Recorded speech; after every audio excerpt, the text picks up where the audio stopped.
ले, ब्रह्मचर्य छीन होने मत देना और कोई नशा मत करना। आपको सच्ची कहते हैं कि इतना प्राण भले चले जाएं अगर गृहस्थ में है तो पराई स्त्री का काम भाव से न तो दर्शन करेंगे, न संभाषण करेंगे, न स्पर्श करेंगे। पर स्त्री गमन सीधे दुर्गति है। जो कानून है वो कानून है, ये भगवत कानून है। अभ्यास तो इतना विचित्र है भैया कि हमको एक साधक मिला, उसने बताया मैं करता ही नहीं, सोते हुए मेरे हाथ से हो जाता। मैं करता भी नहीं हूं, मुझे सुध भी नहीं रहती। तो हमें पहले तो लगा कि ऐसा कैसे हो सकता है, फिर चिंतन में आया कि अभ्यास के द्वारा हो सकता है। अभ्यास, गलत अभ्यास हमारे जीवन को नष्ट कर देता है। तो क्या हम सही अभ्यास से धीरे धीरे गलत अभ्यास पर शासन नहीं कर सकते? कर सकते हैं। यद्यपि ये गलती ऐसी पूरे जीवन भर भोगना पड़ता है, क्योंकि बाल्यावस्था का वीरपात बिल्कुल जीवन को नष्ट कर देता है। इसीलिए बालकों को गुरुकुल में रखा जाता था, चाहे वो राजकुमार हो चाहे किसी का बालक हो। वहां वो एक साधुता से जितेंद्रीय होकर के फिर गृहस्थ धर्म में जाता था। 10, 20, 50 वर्ष गृहस्थी में रहा, कुछ उसका बाल बाका नहीं हुआ, फिर वो विरक्त होकर के आंतरिक फिर वो जितेंद्रीय होकर के परमात्मा को प्राप्त कर ले। अब मान लो आपकी 25 वर्ष की अवस्था हुई और 10 वर्ष आप करते रहे हैं। अब आपको संभलना बहुत ही कठिन है, क्योंकि जो संभलने की अवस्था थी उसमें तो आपने नष्ट कर दिया। अब संभलना कठिन, लेकिन फिर भी संभलने का उपाय है। आयुर्वेदिक किसी अच्छे वैद्य से धातु पुष्टता की औषधि ले और व्यायाम, भोजन सुधार, संग सुधार, चिंतन सुधार, शास्त्रों का स्वाध्याय और नाम जप, यही हमारे हृदय में निश्चय है। इसी से सुधार हो सकता है। अब 1 साल ब्रह्मचर्य रहकर देखिए, नमक रोटी खाइए आप, और आपसे अगर कोई हाथ मिला ले तो उनसे बात करना। 1 साल केवल आप ब्रह्मचर्य रहिए, व्यायाम संयम से रहिए, और आपसे कोई हाथ मिला ले तो बताओ, चाहे टेढ़ा को आप उठा के पटक देंगे, क्योंकि ब्रह्मचर्य का बल है। किसी भी घी दूध में उतनी ताकत नहीं, किसी भी बलिष्ठ पदार्थ में, किसी भी स्वर्ण भस्म चांदी भस्म में ताकत नहीं जो ब्रह्मचर्य में है। आप केवल अगर ताकतवर बनना चाहते हो तो अध्यात्म बल से भी संयुक्त कर देगा आपको ब्रह्मचर्य। यह हमारा दुश्मन है, ये हमको भगवान से विमुख करने में पूरा का पूरा जो जन्म जन्मांतरों से लगातार है। अब हमको लड़ना है, हमारे पास बल है, भगवान नाम। ब्रह्मचर्य का जरूर ध्यान दो। आज व्यभिचार परायण हमारी जनता हो रही है, जिधर देखो व्यभिचार का बोलबाला है। गृहस्थ में है तो उचित ब्रह्मचर्य, और विरक्त में है तो पूर्ण ब्रह्मचर्य। ब्रह्मचर्य के बिना ब्रह्मचर्य जीवन की नींव है। कि ब्रह्मचर्य एक तपस्या है बच्चा, ये कोई साधारण तो है नहीं तो सब कोई रह लेता। एक तपस्या, सात्विक भोजन, कब्ज न रहना, प्राणायाम, व्यायाम, और ये पक्का समझना कि मुझे किसी भी स्थिति में ब्रह्मचर्य भंग नहीं करना। आपकी इंद्रियां उसी में तन में, मरो, जहर खाओगे मरोगे। अब आप कह दो कि अरे कोई बचा ले, तो कैसे बचोगे? क्योंकि ये आपके अंदर का विषय, आपको ही ठीक करना पड़ेगा, आपको ही सुलझना पड़ेगा। आप उसमें तन्मयता कर रहे, निश्चित मरोगे। क्रिया हो या ना हो, आपका वो संस्कार, आपका वो आंतरिक चिंतन गलत हो जाएगा। अगर आप ठीक नियम से चलेंगे तो 6 महीना लगेंगे आपको उसको कवर करने में, 6 महीना लगेंगे।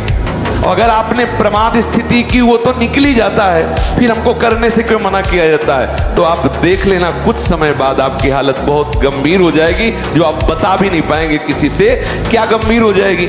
आप ऐसे ही साधारण क्रियाओं में ब्रह्मचर्यहीन हो जाएंगे, ऐसे ही छुएंगे वैसे आप ब्रह्मचर्यहीन हो जाएंगे। रोग निवृत्ति के लिए तुम्हारा ब्रह्मचर्य बहुत बड़ी औषधि है। मान लीजिए कोई भी रोग तुम्हें परास्त नहीं कर सकता, बड़े से बड़ा भयंकर रोग भी परास्त नहीं कर सकता अगर आप ब्रह्मचारी हैं।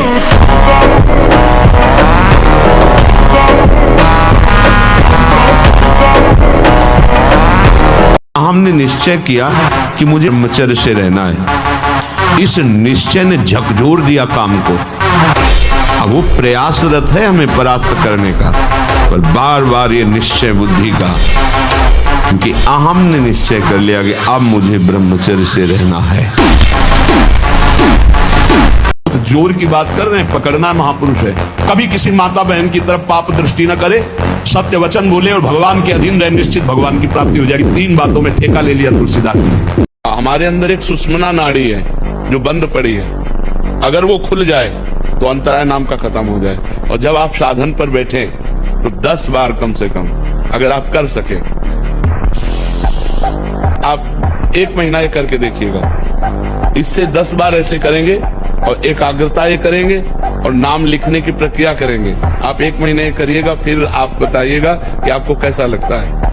यही भूल है कि ये कर सकते हैं, हम नहीं कर। क्यों नहीं हम कर सकते? बड़ी सी बड़ी स्थिति जितनी भी बनी, चाहे भागवतिक बनी चाहे लौकिक बनी, हमारे लिए बनी, हम तैयार नहीं करते उसको, हम स्वीकृति नहीं करते। इसीलिए हर देश का नागरिक हर पद पे भारत के बैठ सकता है, ऐसे भगवान का बच्चा हर ऊंचाई पर चढ़ सकता है। थोड़ा आगे बढ़ो, नाम जप करो, धर्म से चलो, और शरीर जैसे जवान शरीर है, व्यायाम करो, जरूर करो। अगर त्रिकाल संध्या करने वाला हो और शुद्ध यज्ञ पर धारण करके आदमी ऐसे, तो परम सत्य वैसे हो जाएगा जैसे ऋषि मुनियों के साथ से होता, वैसे ही बिल्कुल अक्षरशः, अंतर नहीं। ब्रह्मचर्य प्रत्येक मार्ग के लिए बहुत सुंदर नींव है। पर जितना मजा इस चीज में बाहर काटने में है, वो 2 मिनट का मजा उस तय 100 गुना ज्यादा मजा इस चीज ने भीतर रखने का है, अपने भीतर है। और आपके अंदर ताकत होगी ब्रह्मचर्य की, चाहे कोई 7 फुट का आदमी हो, कितना ही बलशाली हो, जहां से आप ऐसे पकड़ोगे ना उसे तुरंत हो जाओगे।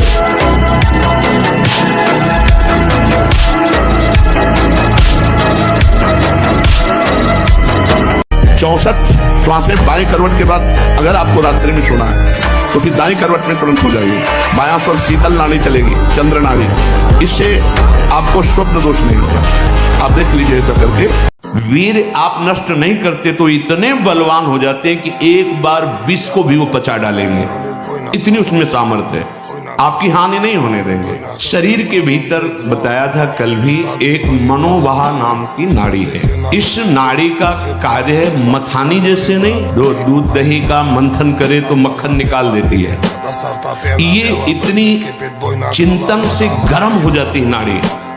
तो वीर पूरे शरीर के रक्त के साथ है, उसी से आपकी हड्डियां मजबूत होती हैं, उसी से आपका शरीर बलिष्ठ होता है, उसी से आपके मन को पवित्र विचारों में चलने की सामर्थ्य मिलती है। और सन जरूर आसनों में बैठना हो, क्योंकि ब्रह्मचर्य एक तपस्या है बच्चा, ये कोई साधारण तो है नहीं तो सबको ही रह लेता, एक तपस्या है। सात्विक भोजन, कब्ज न रहना, प्राणायाम, व्यायाम, और ये पक्का समझना कि मुझे किसी भी स्थिति में ब्रह्मचर्य भंग नहीं करना।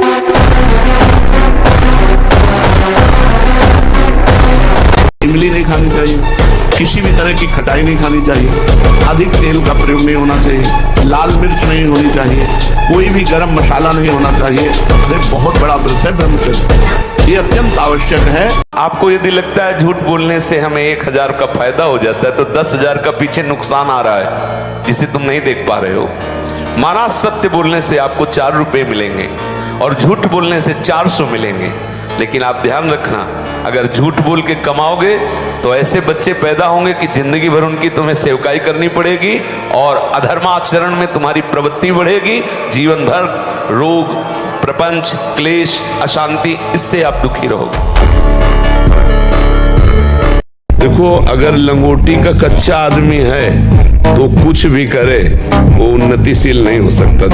तो लोगों की मान्यता है कि हम जैसे मांस खा करके, अंडा खा करके या ऐसे और आहार करके हम अपने शरीर को बलवान कर सकते हैं, नहीं। दही, छाछ, गोबर, गोमूत्र, घी, छाछ, सारी चीज मिलती है। 5 चीजों से बन के वो 5 तंत्रियों को, हमारी को, शरीर को पत्थर जैसा बनाता है। थोड़ा थोड़ा सा मांस खा लो तो तुम्हारे पर रोगों से लड़ने के परमाणु रहेंगे। कैसी बात करते हो, क्या समझते हो? संयम नियम में जो ताकत है वो किसी में दूसरे का मांस भक्षण करने वाला, वो राक्षसी प्रवृत्ति वाला क्या बल को प्राप्त होगा? जो अध्यात्म बल से युक्त है वही बलवान है।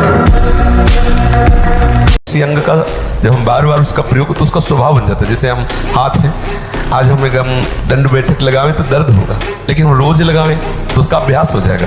तो अब उसका अभ्यास बन गया धातु क्षीण करने का। अब आप ना भी कोई चेष्टा करें तो भी वो क्षीण हो जाएगी, उसका अभ्यास बन गया।